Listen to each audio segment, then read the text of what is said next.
J'ai reçu du président du Conseil de gouvernement la lettre suivante. Monsieur le Président, j'ai l'honneur de vous prier de bien vouloir soumettre à la délibération de votre Assemblée législative les projets de loi suivants.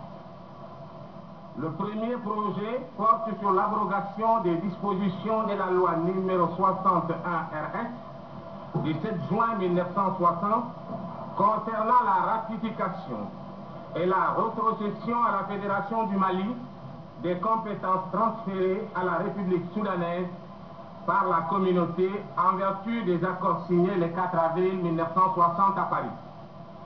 Le second projet concerne la proclamation de la République du Mali, État indépendant et souverain. Le troisième projet érige l'Assemblée législative de la République soudanaise en Assemblée nationale de la République du Mali. Le même projet tend à transformer le gouvernement actuel de la République soudanaise en gouvernement provisoire de la République du Mali. Le quatrième projet a pour objet de modifier la constitution de la République soudanaise pour l'adapter à la situation nouvelle résultant de la proclamation de la République du Mali État indépendant, libre et souverain, libre de tous engagements et liens politiques. Auditeurs de Radio Mali, en ce jour mémorable du jeudi 22 septembre 1960 est née la République du Mali.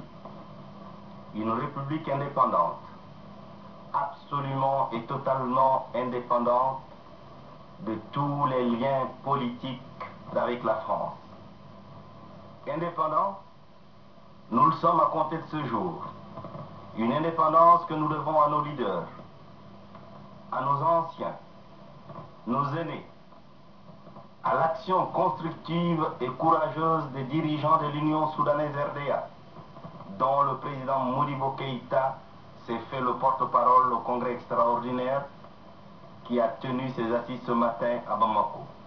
Chers camarades, à la conférence territoriale du parti, il y a 3 semaines, nous nous sommes contentés d'un exposé objectif du déroulement des événements de Dakar sans en tirer les conséquences. Nous avons par la suite pris un certain nombre de contacts qui ont projeté plus de lumière sur les origines plus ou moins lointaines des événements.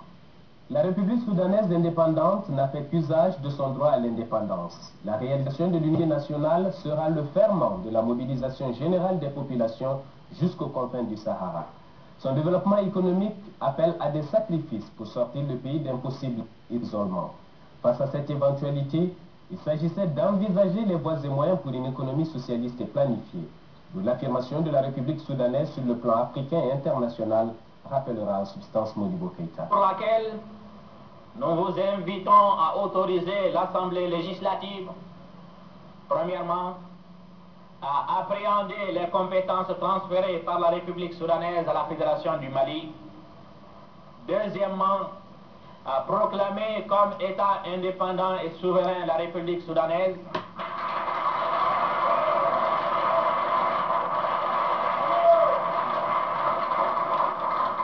Troisièmement, à proclamer que la République soudanaise s'appelle la République du Mali.